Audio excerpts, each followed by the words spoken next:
Je vais garder cet enfant. Et c'est ma décision. Dalanda Lopez est enceinte. Qu'est-ce que ça va changer? Qu'est-ce que ça implique? Bonjour à tous et bienvenue sur Yiri TV pour une nouvelle analyse de Maîtresse d'un homme marié. Je m'appelle Sylvia et sur cette chaîne, je fais des revues et des analyses de films et séries afro. Sur cette chaîne, on donne aussi notre opinion sur nos séries préférées. Donc si c'est quelque chose qui t'intéresse, n'hésite pas à t'abonner à la chaîne. Active aussi la petite cloche pour ne rater aucune nouvelle revue. Déjà, cette scène nous donne beaucoup d'informations. On apprend beaucoup de choses. Dalanda a eu une grossesse compliquée avec les jumelles et en plus, elle a une cardiopathie, elle a une maladie du cœur. Donc une maladie qui est incompatible avec la grossesse. Durant cette scène, ce médecin, je l'ai trouvé quand même pessimiste et fataliste. Même si on voit qu'il se soucie de la santé de Dalanda, il ne lui donne même pas un jour ou deux pour réfléchir. Il décide tout de suite de terminer la grossesse, quoi, d'y mettre fin. Moi, à la place de Dalanda, évidemment que j'aurais pris la même décision. J'aurais gardé mon bébé, j'aurais tout fait pour qu'il naisse en bonne santé, parce qu'on voit qu'au final, si elle avait écouté les conseils des médecins, elle n'aurait jamais accouché des jumelles. Et puis, dans cette scène du bureau, si je vois encore une fois ce tableau avec les fleurs là, je vais péter un câble. Ce tableau, il est partout.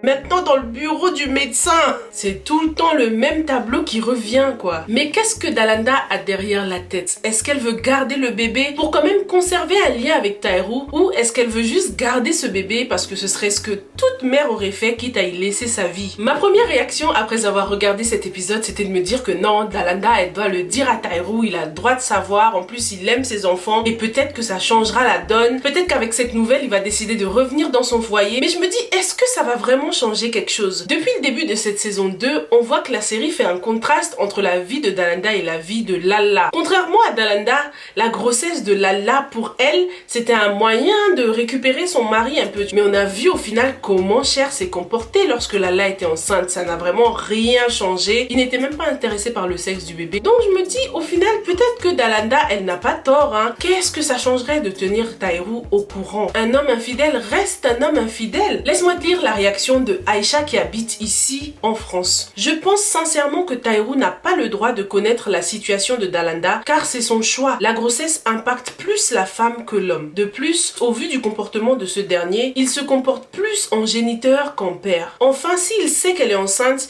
il risque de revenir vers elle pas par amour mais par devoir. Ainsi, les deux protagonistes risquent d'en souffrir. Je dis ceci même si je n'accepte pas le couple Jalika et Taïru. Qu'est-ce que tu penses de la réaction de Aïcha? Est-ce que tu penses que Taïru ne doit pas savoir pour la grossesse de Dalanda et de toute façon ça ne changera rien? Est-ce que Dalanda veut garder ce bébé juste pour elle parce qu'elle sait très bien que Taïru ne l'aime pas et que ça ne changera rien par rapport à leur relation?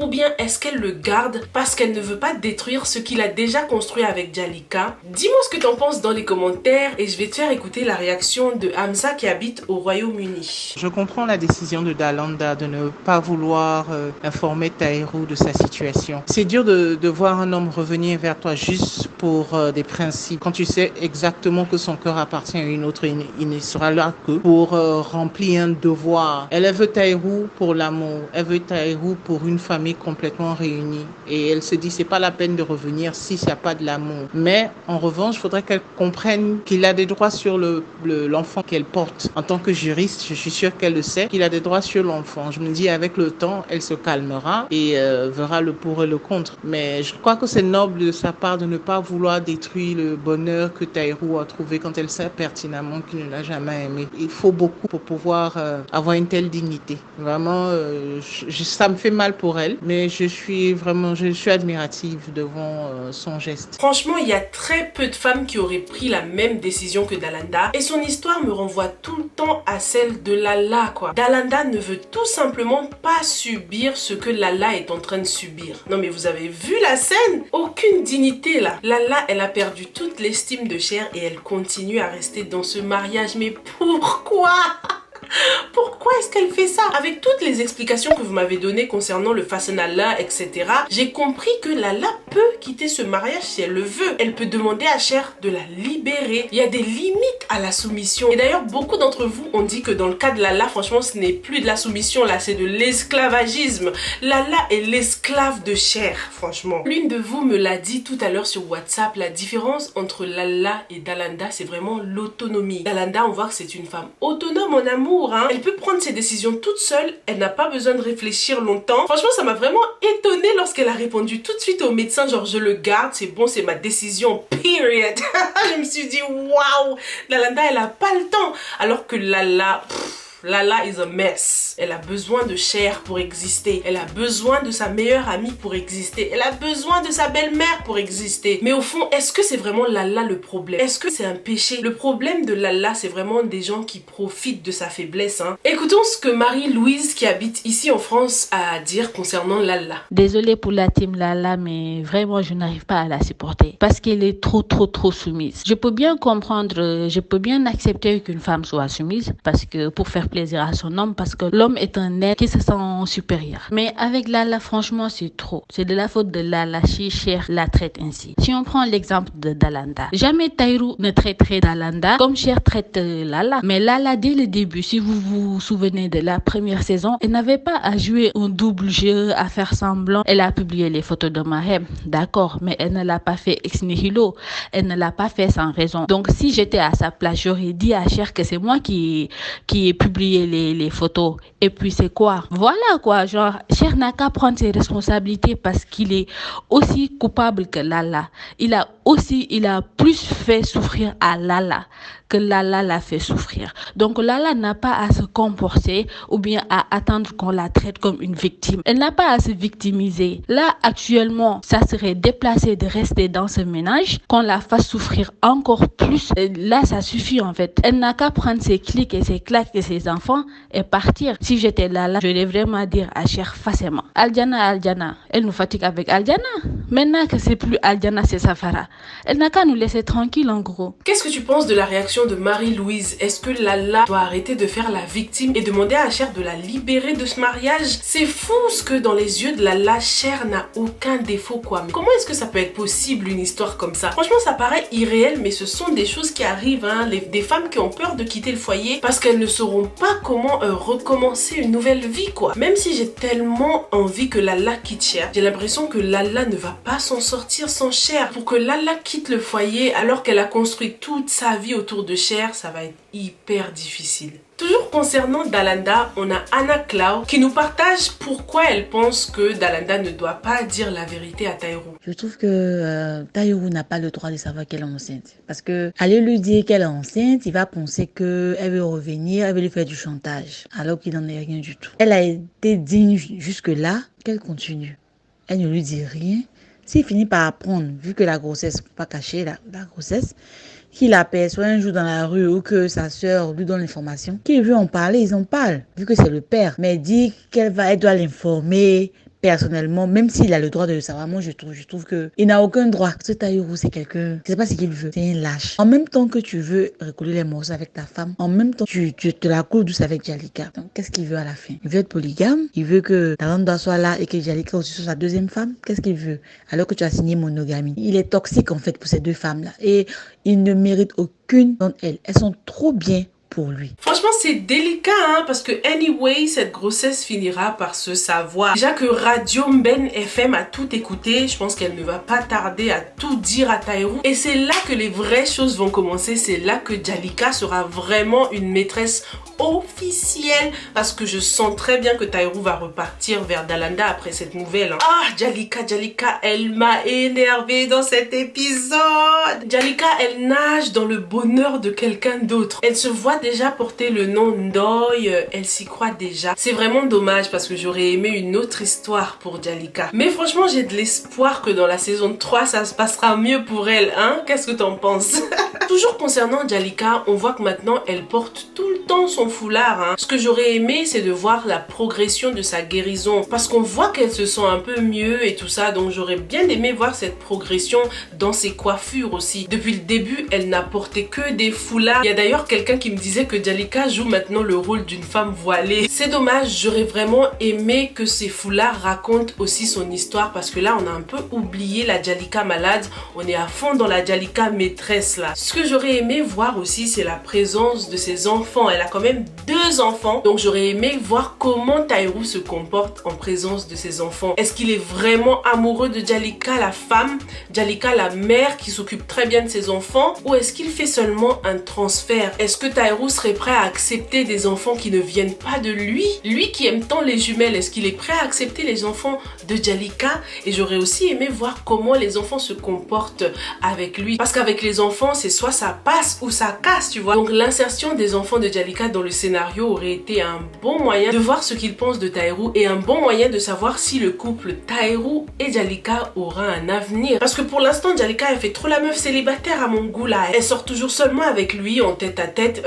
Tes enfants, frère. Où sont les gosses? Sors avec tes enfants si c'est vraiment du sérieux, tu vois. Il a acheté un appart pour toi, il a des projets de faire des enfants avec toi, donc il serait temps de lui présenter tes enfants, Jalika. Parlons maintenant de Dalanda et sa cousine Regina. Oh, c'était ma scène préférée. Merci, merci. J'avais envie de serrer la main de Dalanda. Dalanda l'a tellement remis à sa place. Il était temps, hein, parce que Regina et ses vieilles histoires de gamines là, dès que j'ai su que c'était pour ça qu'elle en voulait autant à Taïrou, j'étais déçue. Je me disais, c'est tout. T'as quel âge, Regina? Grandis un peu, comme a dit Dalanda. Et c'est bizarre parce que dans cette scène, Regina, tout d'un coup, elle me faisait moins peur qu'au début de la série. Dalanda dominait Regina là. Elle s'est mise debout devant elle comme ça en mode Invictus, hein? I'm the master of my fate. Et maintenant que Dalanda l'a rembarrée, est-ce que Regina va vraiment décider de se calmer ou bien est-ce qu'elle va encore plus s'énerver et encore plus vouloir se venger du couple Taïrou-Dalanda? Dis-moi ce que t'en penses dans les commentaires ou bien envoie ta réaction par WhatsApp au numéro qui s'affiche sur l'écran. On voit aussi dans cet épisode 29 Mère Diane qui se réconcilie avec son amoureux et j'ai vraiment bien aimé le soutien de Pagaye, hein? Mais pour l'instant, est-ce qu'on peut vraiment dire que Mère Diane a tiré une leçon de cette histoire? En gros, c'était quoi le but de tout ça à part lui mettre la honte au baptême et lui briser son cœur temporairement? Parce qu'on voit que là, Pagaye essaie de recoller les morceaux. Pendant cette scène, on voit aussi le petit micro qui dépasse.